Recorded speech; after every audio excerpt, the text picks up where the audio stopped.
ایک مرد کی محبت تب تک سچی نہیں ہو سکتی جب تک وہ دوسری عورت کے احترام میں اپنی نظریں نیچی نہ کر لے۔ مرد کی محبت دانت کے درد کی طرح ہوتی ہے، جب وہ کرتا ہے ایسی شدت سے کرتا ہے، اور جب وہ خاموش ہو جاتا ہے تو ایسا لگتا ہے کہ اس نے کبھی محبت ہی نہیں کی، اور تم سمجھتی ہو وہ مجبور تھا۔ مرد محبت کر لے تو طوائف کے لیے بھی لڑ سکتا ہے۔ عورت کبھی نہیں سمجھ سکتی کہ مرد تو اپنی پسندیدہ عورت کو چھونے والی ہواؤں کا بھی دشمن ہوتا ہے۔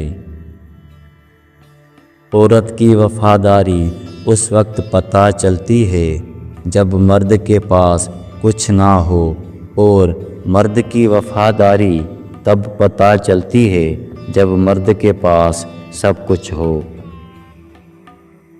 ہوس میں عورت کے پیر چاٹ بھی لیتا ہے، مرد کتا نہیں ہوتا مگر کاٹ بھی لیتا ہے۔ عجیب محبت ہے آج کل آدم کے بیٹے کی، محبوب کو اپنے دوستوں سے بانٹ بھی لیتا ہے۔ کچھ عورتیں اتنی خوش نصیب ہوتی ہیں کہ ان کے پسندیدہ مرد ان کو پا لینے کے لیے دنیا سے لڑتے ہیں اور اللہ کے آگے روتے بھی ہیں۔ میں نے زندگی میں ایک ہی بات سیکھی ہے کہ انسان کو کوئی چیز ہرا نہیں سکتی جب تک وہ خود ہار نہ مان لے۔ صرف جسم چھونے سے محبت نہیں ہوتی، یہ وہ جذبہ ہے جسے ایمان کہتے ہیں۔ جب جسم سے روح نکلتی ہے تو دلوں سے لوگ کیوں نہیں؟